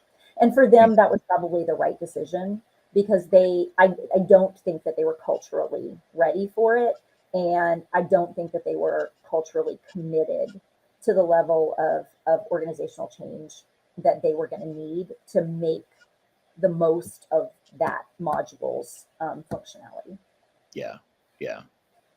Now, if we back up even more and look at, before you jump in and actually move forward with a merger or a decision to combine entities, you want to make sure that you see a path of how you might make it succeed. And this is an interesting question from Eduardo on LinkedIn. And he says, how does the leadership team know how fit an organization is for a merger? So if we sort of look at the pre-integration work that needs to get done in terms of the assessment and really doing the due diligence behind it, is this a good fit? Should we be merging companies here? Have you seen that side of it? And do you have any advice for organizations that are maybe thinking about or contemplating a merger? Yeah, what I've seen is they talk about the product synergies. They talk about, filling white space and in the acquiring party's portfolio. They'll even really will look at the leadership team, the C-suite, and be like, can we work together? Right. What I've never seen them do, and I'm not saying that no one's done it, I've just never seen it, is I've never seen them talk about how work gets done. How do you guys do work? How do you tackle a problem? How do you make change, or do you make change, right? How do you finance work, right? Like one company could be like gut feel, yeah, we need to go do that. Give them, $500,000. That's great. Another may have a very structured business case process, right? So I think that's where I wish they maybe would double click a little bit more, is how do the teams actually interact all day long and how do they get work? Because I can tell a couple things from a company. If your IT is reporting into your CFO, that to me is a sign you are probably a maintenance organization. You are not an innovation organization if you are reporting to a CFO. And I know that's a very European thing, that they have a lot of IT organizations reporting into CFOs. It's not my favorite model. The other thing is when I go in to consult with somebody, I ask them for an email so that I can see people's calendars, so that I can just move meetings around more easily without having to go through a third party to do that. And if I walk into an organization and I have no trouble booking the meetings I need because everybody's calendar is wide open, I can tell you right now that they're not talking to each other enough, right? Yeah. They're not having cross-functional conversations enough if their calendar only has 2 meetings a day on it. And I've seen that at a couple of companies, and I was correct both times. Like they were not talking to each other. Everybody was doing their own thing in a silo. Yeah. So I would really, really, really like people to spend more time figuring out how organizations get work done on the regular, because that's going to tell them a lot about how seamlessly the two are they problem solvers or are they band-aiders? Yeah. You fix things at root cause, or do you just, slap a band-aid on it? That's a really interesting data point, and it makes total sense. I've just never heard anyone say that. as far as like if there's not enough meetings, or if there's too few meetings, it means you're not collaborating. Because I think we get so obsessed with let's cut meetings. We've got too much bureaucracy. Let's get meetings off our plates. So to hear someone say maybe you should be meeting more because you should be collaborating more, that's such a not counterintuitive, but it goes against the grain of what. Oh no, it is a contrarian opinion, but because everybody is like, oh no, too many meetings. Yeah, there's too many useless meetings. Right. But nobody's complaining if it is a productive meeting. And I grew up on conference calls, not even video calls, conference calls, right? Because we were a globally dispersed company and even a US dispersed company. So this whole talk track of you can't have a productive meeting remotely or over the phone or over video, I don't buy it, because it's been my entire career. Yeah. I've accomplished some pretty big things doing it that way. So I know you have to talk, you do have to collaborate. I mean, meetings are okay. But you're right. If they're ineffective, if you're just having a meeting because you're supposed to have the meeting without any real purpose, then of course that's a different story. But I literally was at a company where there was a meeting that they had, I think once a month or something, and like 100 people would come on the meeting, and nobody ever said anything. No one ever asked any questions. And I'm like, number one, I don't understand why there's 100 people on this meeting, because they're not interacting. They don't care. But it was literally, well, it's on my calendar. I'm supposed to go to it. And I canceled that meeting because I took over the team, and I canceled the meeting. Not one single person was like, oh, where'd my meeting go? None of them cared. Right. Yeah. Right. Didn't miss it. Didn't miss it. So what's the most difficult integration you've ever been involved with? I know you've done this a lot through your career, going back to AT&T, and you've done it quite a few times since then. But what's could you describe a case study or use case of the most difficult one you've been involved with? I mean, different ones are difficult for different reasons. So at AT&T was really the merger examples. And to be honest, they know what they're doing, right? The hardest part about the AT&T and Singular merger at the time was, so if we remember, Bell South and Southwestern Bell owned Singular. They actually bought AT&T Wireless. And so then AT&T Wireless became Singular. So the AT&T that you know today is not the original AT&T. We absorbed the original AT&T and then took their name. And so that was hard because they were both public companies, because they were both in the top 3 carriers. There was a lot of FCC and Justice Department scrutiny before the merger was approved. And there's a lot of rules around those kind of mergers, right? So we were not allowed to plan with the other party directly without parlor rooms and attorneys present, because we were still competitors until that merger happened. And we were both of significant size. So it was not going to go under the radar if we were talking to each other and behaving as anything other than competitors. And we couldn't have attorneys every minute of every day to be there. So the hard part of that one was we pretty much planned that in the dark.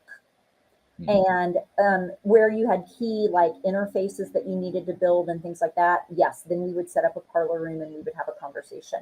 But for the most part, the Singular side of the house defined the strategy, decided what needed to be done, guessed as well as we could, looked at publicly available information, called the 800 number, whatever we could do to get the information. But we planned that puppy in the dark.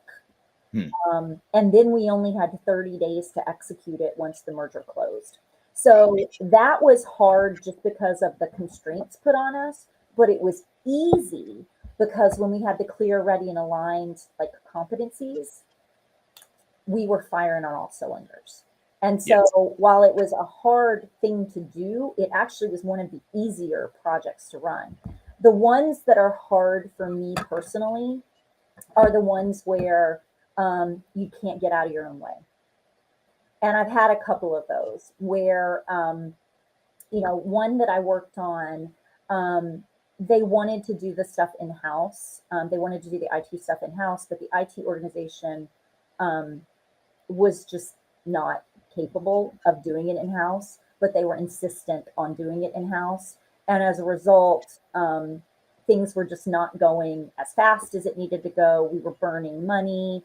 And it ended up being we're not where we should be on the plan. And so then, IT got defensive about scope and the business.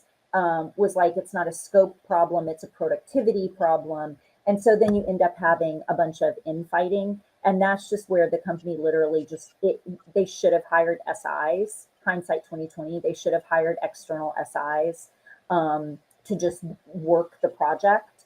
And that one would have been much easier. And then I've had another one where culture got in the way. The technical things were accomplished, but I have no doubt that if you go back and visit that company 5 years from now, because the cultural aspect didn't really click, I think that it was just a moment in time where they were brought up to date technically, but I think they're gonna continue to go back to what they've always been, and that's disheartening. So it's not hard; it's hard to watch it. It's Right. hard to know how the story's gonna end. And so those for me are the ones that are the hardest. When I know you could be more, I know you could do more, and for whatever reason, you're in your own way. Right. We're here with Kimberly Eubank talking about how to integrate business and technology for growth.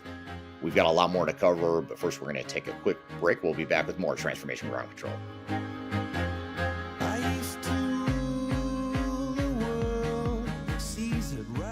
Before we dive too far into today's content, I want to share a little bit of information about Third Stage Consulting and who we are. Third Stage Consulting Group is an independent, technology agnostic provider of consulting services to help clients through their digital transformations. We help with digital strategy and software selection, as well as implementation planning. And during implementation, we provide services related to program management, organizational change, business process improvement, as well as enterprise architecture. These are just some of the services we provide. We have offices in North America as well as Europe and Asia Pacific. So if you'd like to learn more, I encourage you to check out our resource center, which includes a number of resources that will help you through your digital transformation, and you can access that for free using the QR code here or the links below. You can also reach out to me directly if you'd like to discuss your digital transformation and brainstorm ideas on how to improve where you're headed on your journey. Now let's jump back into today's content. The last thing you want to have happen is for your digital transformation to end up in court. I've been doing this for 20 years and I have seen everything. My name is Marcus Harris. I'm a software and technology attorney focusing my practice on drafting and negotiating software-related contracts and litigating software disputes across the country. Feel free to reach out to us at taftlaw.com. We'd love to talk to you about the litigation process and what you can expect.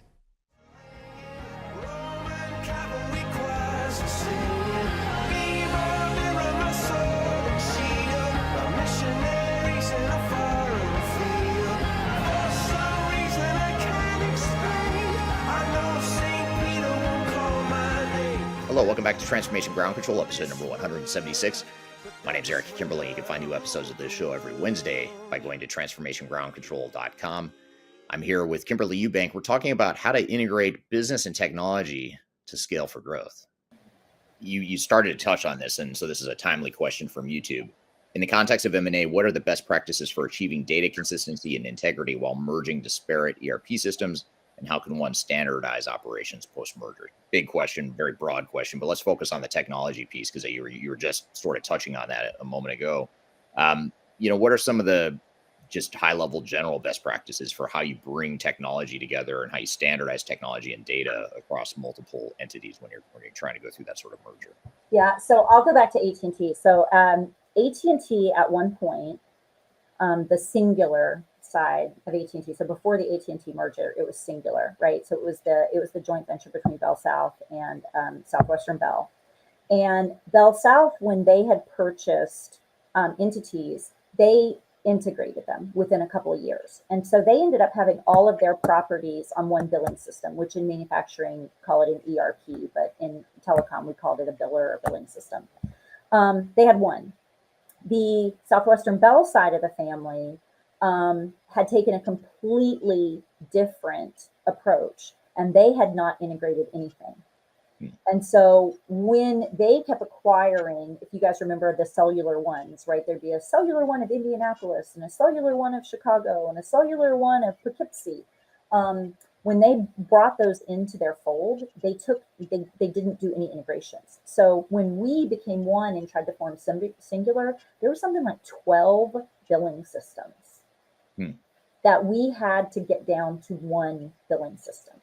Wow. And so when I say data mapping, data mapping, data mapping, data mapping, and more data mapping, I mean, that may seem so basic and old school, and there's probably a lot more modern ways to accomplish that.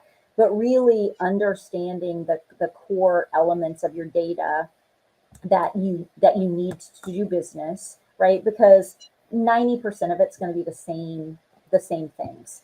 And then you've got to sit down and you got to decide on definitions, right? So even two people using the same ERP could be using fields in that ERP differently. And that's what I've found is the hardest part, because especially when you get down into small to mid-sized businesses, I'm gonna go to Vegas on your documentation is not up to sniff test, right? And so you're really relying on people's memories of, well, why did we do that? And how do we use that field? And does one department use that field differently than another department? And you don't even know it, right? And so it's tedious.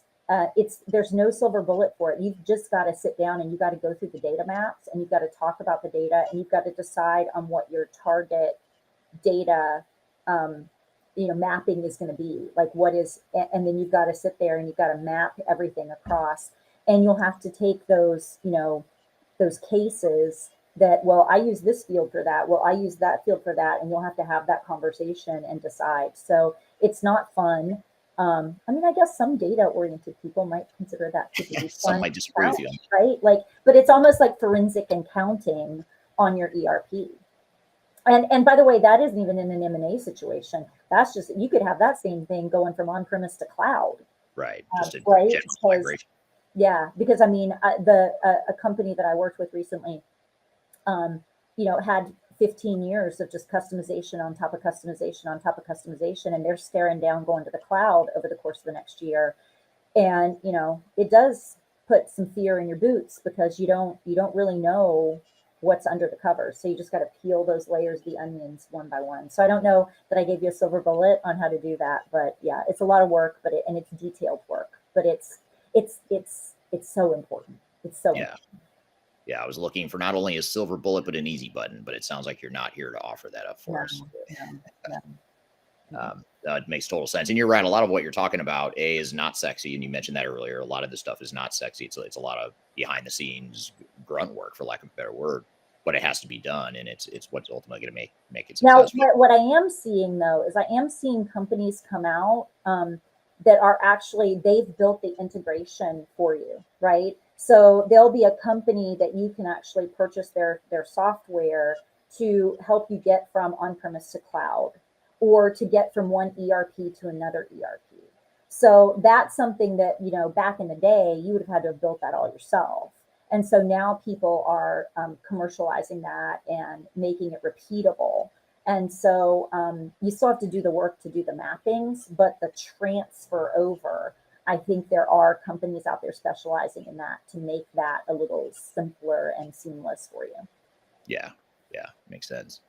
There's a question I want to elaborate. I'm going to change the question a little bit just to broaden it a little bit, but because I think it's a really good question that applies to multiple areas. This is from William on YouTube. William says a large M&A will have a host of layoffs due to redundancy, etc.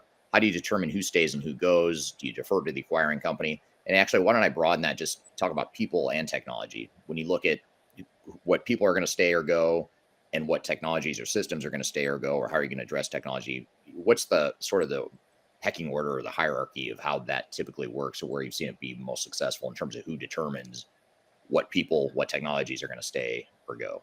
Yeah. So in the technology space, I have typically seen that to be acquiring companies' tech is probably going to win unless they're not happy with their solution. So let's say they're a Salesforce house. You're probably going to Salesforce, right? But let's say that their ERP, they don't like their ERP, or they're having issues with their ERP, or their ERP is on premise and your ERP is already in the cloud.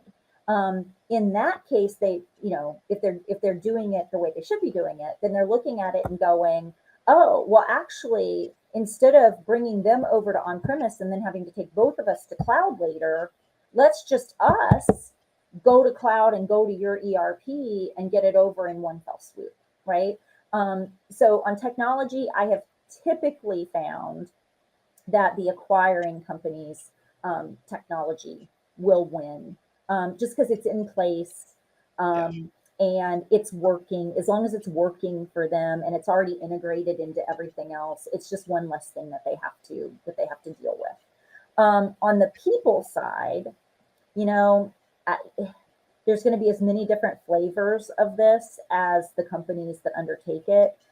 Yes, there will be redundancy. Yes, you don't need two people doing the same job. I have seen some companies, though, keep both sets of people for a long time because they're afraid that the historical knowledge isn't going to transfer. So they're afraid, and it's something legitimate that you should be concerned about. There's a lot of tribal knowledge that's in people's heads. It's not all going to be documented. And so I wouldn't be doing a mass cut 6 months in, right? I probably would wait a year to let people commingle and learn about each other. And then you've seen, number one, you've seen how they work. You see if they're on board with the new situation, and you can make specific recommendations, you know, specific to the people for that particular job. I will say that what I would do quickly is everybody has low performers. Everybody has people in their organization that they're like, oh my gosh, like I don't have enough to exit them. Like they're doing just the bare minimum to stay above that line. So I don't have enough to exit them, but I also don't have the leeway to offer them a package, right? Right when you merge, that's the time to try and get those folks out, right? Because you can offer some RIFs, some reduction in force packages, and you can target those people that you as a boss may have already had on your radar. They weren't adding value to one company, so the odds that they're going to be adding value to the combined company probably isn't high either. But for people who are contributing and are, you know, going along with the plan, I would keep them a little bit longer, and I would build that into the business case, right? To keep that a little bit longer. Now, where you can't do that is at senior leadership levels. You can't have two dueling senior vice presidents of the same thing. You can't have two dueling VPs of the same thing, right? But at the senior manager level, you can disperse the work. You know, well, you have this part of branding and you have this part of branding, or however you want to do it. But you do have to have a clear organizational structure. And so the other thing that I think AT&T did very well was every time they merged in, before the date of the merger happened or within, you know, a week of the merger closing, you had an organizational structure that said, this is how, you know, this is who's going to own what. And they sorted that very quickly. And then it was up to those folks to sort their organizations accordingly. And that takes a minute. That takes a minute. Right. Yeah, that makes total sense. Now, what about getting started? Here's a question from Darian, which is a good sort of capstone question here to tie this all together and bring together all the threads you've talked about so far, Kimberly. But what advice do you have for businesses beginning a digital or business transformation or an integration effort? Let's just broaden that a little bit to talk about, you know, specifically around integration or any sort of M&A integration, or they're trying to standardize. How do you get started? I imagine you probably come back to those three tenets that you started with, but how would you summarize that for us? Yeah, well, you can call me and I'll help you. But yeah, so what I do is, if it's me, I will go in and I actually do extensive interviews, and I do it around the clear, ready, and aligned pillars. And so I start by listening.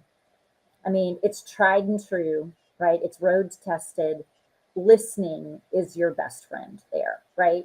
And so the last engagement that I did, I interviewed 58 people. So 58 hours of interviews out of a 500-person company, right? So I went in and I really talked to them, and it's not a lot of questions, right? But it's questions that get them to open up about the challenges. I mentioned one earlier, right? Well, if your work had to double or triple and you weren't going to get more people, what do I need to help you fix? And so that really helps you get an independent third party's view of kind of what your challenges are. Because I have seen time and again where leadership thinks they know what's going on, but they don't really know what's going on. And I've had CEO after CEO tell me, when you get the CEO job, nobody tells you the truth anymore. And you just have to know that as part of being a CEO, you're not getting the unadulterated truth from anybody anymore. And so even though you think you know what's going on, you probably don't. And so I like to talk to the people actually doing the work. And then that allows me, because they know what's broken. They know where the bodies are buried. They know these things. But either nobody's asked them, or when they've tried to bring it up in the past, no one's listened and done anything about it. And so that's where I always start. I always start with interviews, and I go through my clear, ready, and aligned assessment, and I'll give you a scorecard at the end that kind of says where you are on those scorecards. Truth is a scarce commodity. It is. It's a scarce commodity, absolutely. I really want to know kind of what they think the situation on the ground is. And then I give a readout back to whoever the executive sponsor was that brought me in to say, look, this is what I'm hearing. This is what's going on.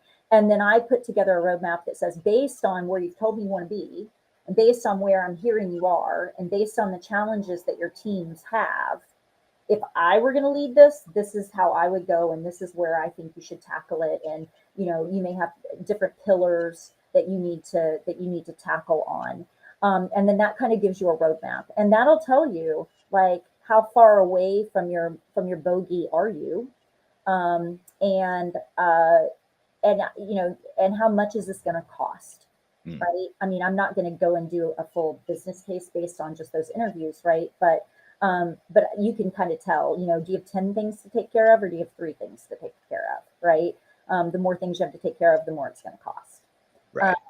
Again, just getting that unbiased view of this is where our organization is, and not having rose-colored glasses about the situation. That's where I would always recommend everyone start. Yeah, you're going to discover that at some point anyway. You might as well discover that as early on as possible, so you have a realistic plan of how you're going to tackle those challenges. Yep. So great stuff. Well, what are the best ways for people to connect with you if they want to just stay in touch with you, learn more from you? What are the best ways to connect? Yeah, you can actually find me on LinkedIn, Kimberly Eubank. But then you also can, if you want to have a conversation with me, you can reach out at kimberlyeubank.com, my website, and just submit a contact form, and you can set some time on my calendar and we can have a conversation. And really appreciated having her on the show, and appreciate all the great audience questions there as well. So thank you for that. We're going to shift gears here and have another guest on here in just a moment. We're going to bring on Jocelyn Hayes to talk about best practices in ERP implementation. So be sure to stick around. We're going to bring her on here in just a moment, but first we'll take a quick break. We'll be right back with more Transformation Ground Control. Just tell me what you've got to say to me. I've been waiting for so long to hear. I'm excited to share our newly released 2024 Digital Enterprise Operations Report. This free download is available on the Third Stage website at thirdstage-consulting.com. This report is truly packed full of technology-independent and agnostic insights for your project to ensure that you're strategically optimized for success. Download your copy today with the QR code in front of me, or visit our website for more details. Hi, this is Eric Kimberly with Third Stage Consulting and your host of Transformation Ground Control.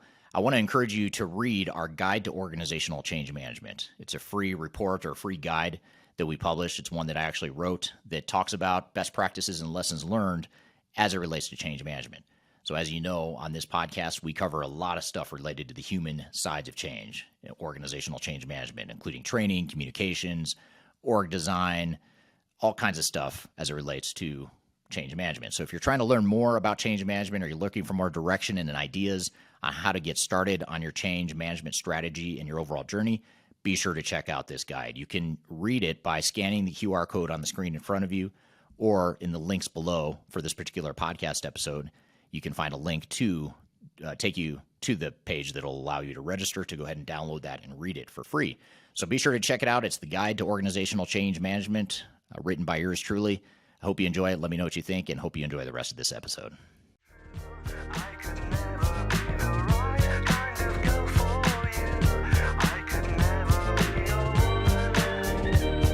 Hello, welcome back to Transformation Ground Control, episode number 176. My name is Kimberly. You can find new episodes of this show every Wednesday by going to transformationgroundcontrol.com. And we cover every week everything you need to know about strategy, people, process, technology, everything related to digital transformation. So be sure to check out past episodes at transformationgroundcontrol.com. And you can find new episodes every Wednesday. So I'm excited for our next guest. This is actually a clip of a podcast interview on our sister podcast called Journey to S4HANA. You can go to journeyto s4hana.com to learn more about that podcast, listen to all the past episodes. But the reason I like this interview and the reason we want to play it on this podcast, which this podcast is not specific to any technology, it's tech agnostic, of course.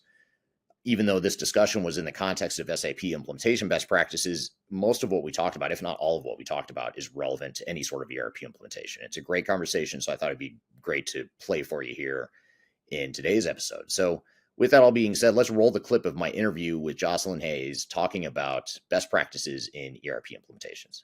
And you mentioned some of the other platforms that SAP has acquired, for example, Ariba on the procurement side and SuccessFactors within HR. Yep. Concur, Hybris on the CRM side. So you've got these different solutions that SAP has acquired over the years. How are those platforms being deployed with S4HANA? Or maybe put it another way, how do those platforms affect S4HANA implementations in your experience? Well, if it's being done at the same time, it certainly increases your risk and your complexity of your project.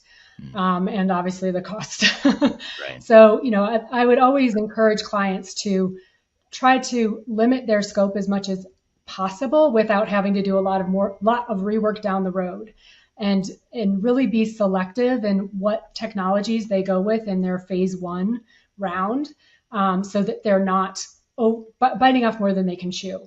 I think a lot of companies that try to do it all at once end up failing and having to restart and replan. And it ends up costing them a lot more money than just trying, than their original approach of trying to do it all at once. Yeah. The other question I have a lot of times when we see clients that are thinking about implementing S4HANA along with one or more of these other bolt-on systems, for lack of a better word, even though they're all SAP, there are separate systems. But one thing I have to wonder too is, like, do you really need them? Like, do you need SuccessFactors? Do you need Ariba? Or could you get by with the core functionality of S4HANA? And I think that's another question you often have to ask yourself, because I think if you're a sales rep, you might. Yeah. Do you need Ariba as your purchasing processes and your those kinds of processes that complex that you need that additional tool? Or can you use the HCM in SAP or the HR modules in SAP and not necessarily have to have SuccessFactors? Absolutely. And I would also encourage customers, being on the focus on the business readiness side, is looking into some of the tools that will actually help support your operations as you go live. Recently, SAP purchased Signavio, which is a great tool to build out your business architecture, to really be able to lay out your business processes in an online format and be able to use that as part of your training materials, but also just educating your user base on how the processes are changing, and give them some of that while you're going through the implementation, and giving them some of that early look using that tool, because it has a collaboration hub that allows all of the users in the company to go look at what those future processes are by role. And then the other one that I think is very beneficial when you're going forward with an SAP implementation is Enable Now.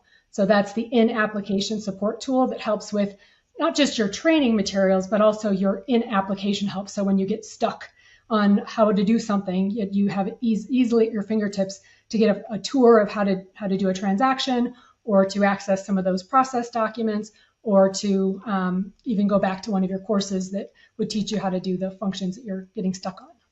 Yeah, absolutely. Yeah, it's a good reminder that there's some tools that'll enable the implementation, maybe make it a little bit easier, but then there's other ones that might actually complicate it or make it more risky that you might want to either just validate that you really need those additional solutions and or push it off to phase 2, phase 3, or whatever later on.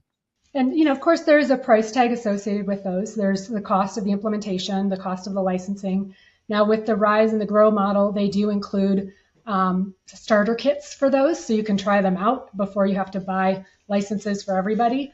So there's enough for the project team to get going, and then you can decide later if you want to expand and get more user licenses. But that is one nice thing about that the Grow and Rise contracts is they give you a taste of a lot.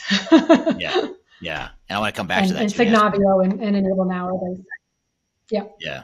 I'll come back and ask you some more about Grow and Rise now that you brought it up. I've got a follow up on that. But before I come back to that, I wanted to ask you too around just implementations in general. What are some of the biggest challenges that you see customers face, particularly if these challenges might be different than what they faced when they were first implementing ECC or R3 or maybe some non-SAP legacy product in the past? What are those biggest challenges you're seeing nowadays?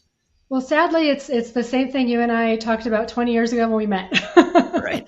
Or 15 years ago, or whatever it was. We're seeing the same implementation mistakes, the same reasons for failure, the same reasons for the challenges as we did back then. And it really boils down to, is it a business-led project, not IT-led?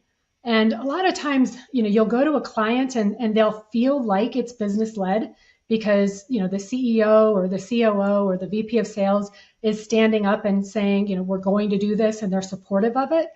But it still is run on a day-to-day basis by the IT team and the CIO. And that's got to change if these projects are going to be successful.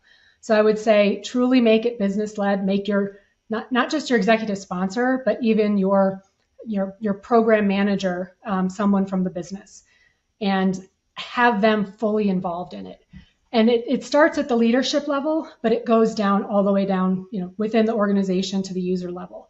And, I often tell clients, we always used to talk about that 3 in the box, where you have a consultant, somebody from IT for that module, and then somebody from the business. But often that third role, that business role, either they're fully on the project and not going back and talking to the business, and they're kind of expected to cover not just their division, but all of the divisions. So maybe the project's being implemented by 10 divisions and they represent one, so they're only giving the voice of one. And they're never encouraged to go back and talk to the other 9 and build a community with those other 9. So something I always want to do when I start on these projects is I'll take that one business person in the box and say, let's identify all the people you need to be communicating with as your change agent, your informal change agents and business representation. And let's come up with a plan for how often you're going to check in with them. And I really encourage them to spend as much as 25 to 50% of their time going back and talking to the business about what they've done. Even if they feel like it's not quite ready. Everybody wants to wait until they have something that they can ta-da and show, and all their master data is in there, all their process, it's almost fully tested. But there's so much you can do further upstream to start those conversations and to get people really understanding what's going to be changing and how roles might change and how they're going to get the value of it. Because at the end of the day, that's the most important thing is when you go live, who's measuring that you're actually going to get your ROI on this, and it's not just a lift and shift of your technology. I'm here with Jocelyn Hayes. We're talking about ERP implementation best practices and lessons learned. We've got a lot more to cover, so stick around. We'll be right back with more Transformation Ground Control.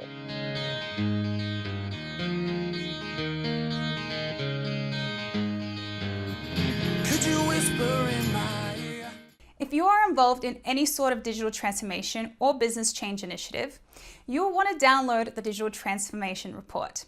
With its comprehensive overview of business and technology trends and best practices, this report is a must-have guide for any transformation project or executive team.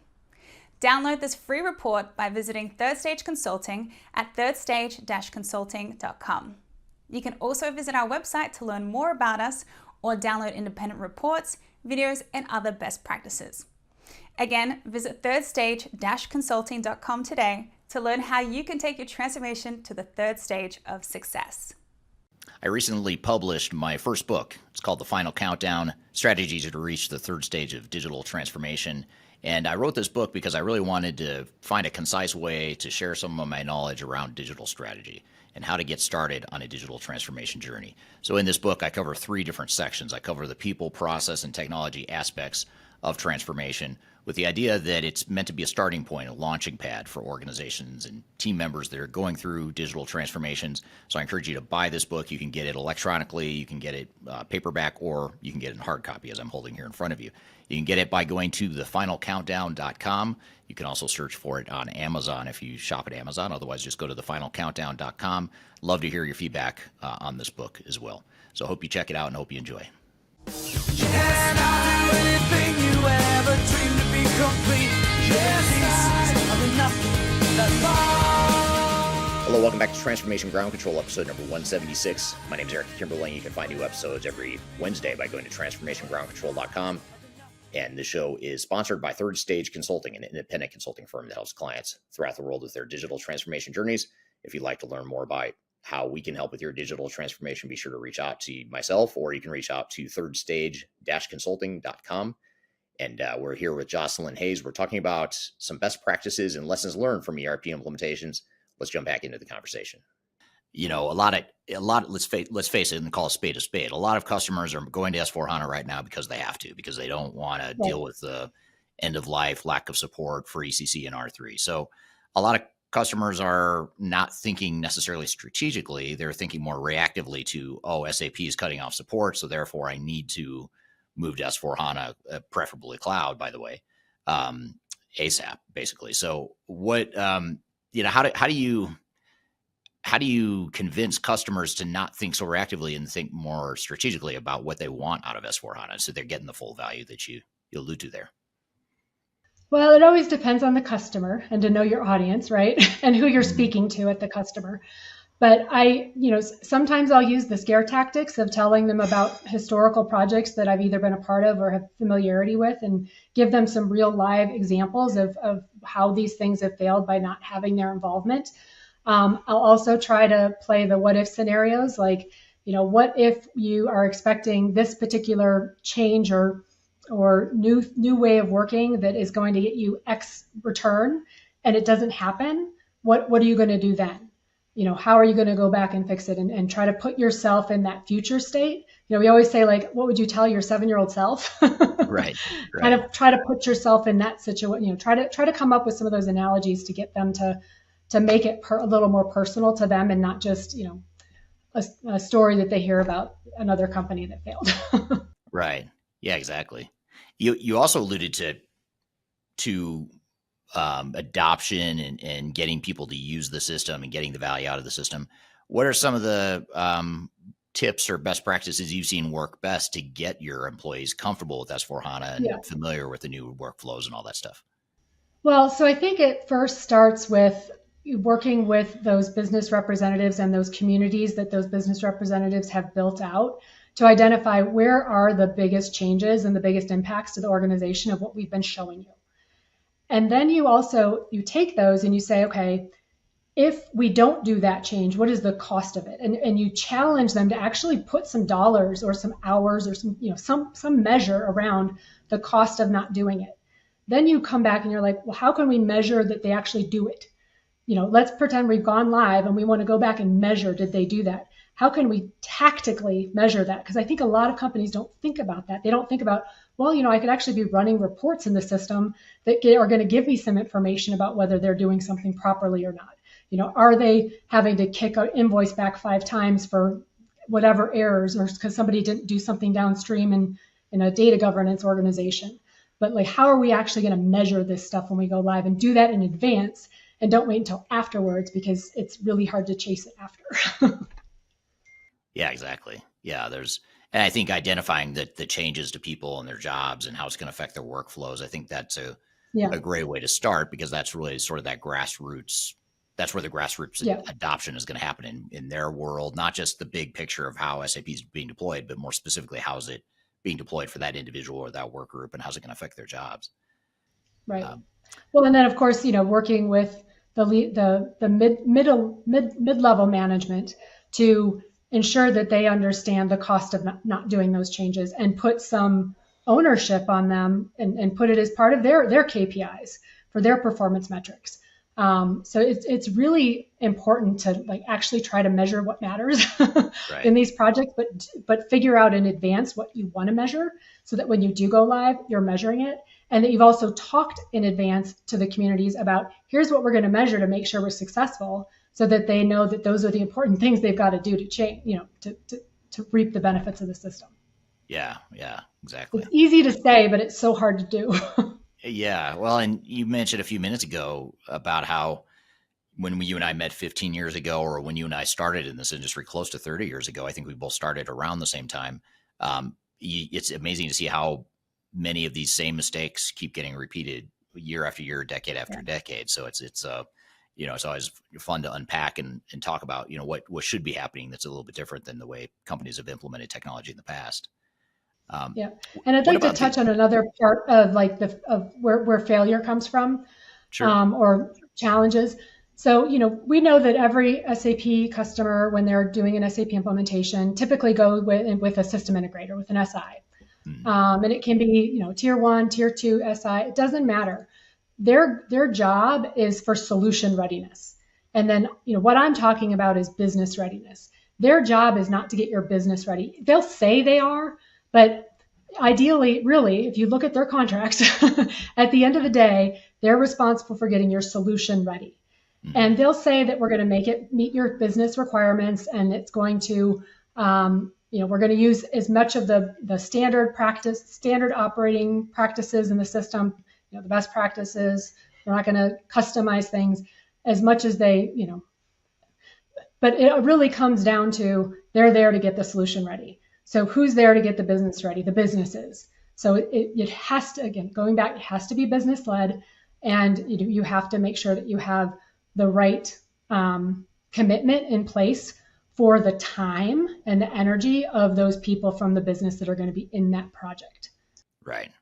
Yeah, because you could do a bang up job on the S4HANA technical deployment and build the software exactly the way the organization wants it built, but you could still end up with shelfware that doesn't end up getting used, or ends up getting exactly the way that the solution is designed to be built, but doesn't necessarily allow the customer to continue the things that differentiate them, because it's boxed them into something that it's just not going to work for their business. So it's really important to be very clear as you're going into these projects.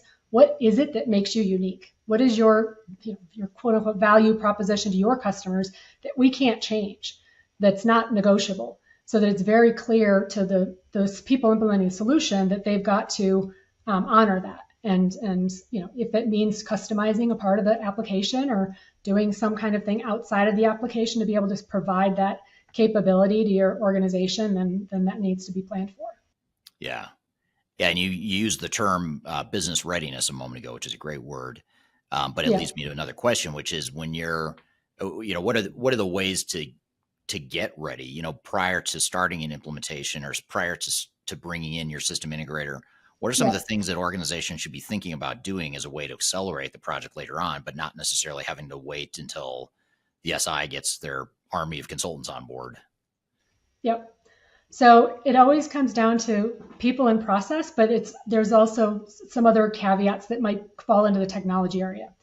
So when I think of the people and process things you can do in advance, it's really starting to maybe build some of those communities of practice within the organization. So if you know you're not going to do this SAP project for a year from now, even though I know that 2027 clock is ticking fast, but let's say you've got a little bit of time before you're going to start. One thing you can start to do is identify, who is going to be on the project full time, but then who are the other people in the organization that are going to be part of that community. So let's say you've got a buyer that you've identified that's going to be on the project. Find, the buyers from these 7 other divisions that are going to be part of that community, and have them actually start talking to each other and figuring out how they do their work.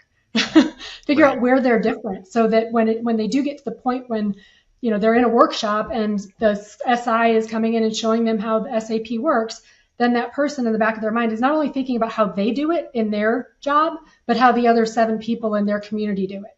So that's one thing that you could start to do, is build those communities of practice.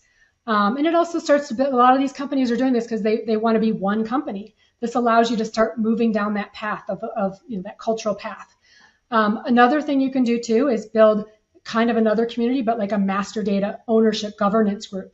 So a lot of companies, sadly, IT doesn't necessarily own the data, but they manage the data. Right. So in turn, it makes everybody feel like they own, IT owns the data. They're always the ones that are even creating the data for them. So change that organization structure. Move the data maintenance, the data governance to the business. Identify your customer data stewards. Identify your material master stewards. And again, build those communities and start to identify where can we clean up our data, where can we standardize our data, where can we combine our data. All those things because when we go live, I always tell clients like of the tickets that come in that are related to the system, that 80% of those tickets are data related. It's not because the system doesn't work. It's almost 80% data related. And then of the 100% of the tickets that come in, 50%, the top 50 are user readiness related. Like people just don't know how to do something. They weren't trained well enough. And then the other 50% are system related, but of the system related ones, 80% are master data. So master data is by far the biggest thing you can do in preparation for your SAP implementations.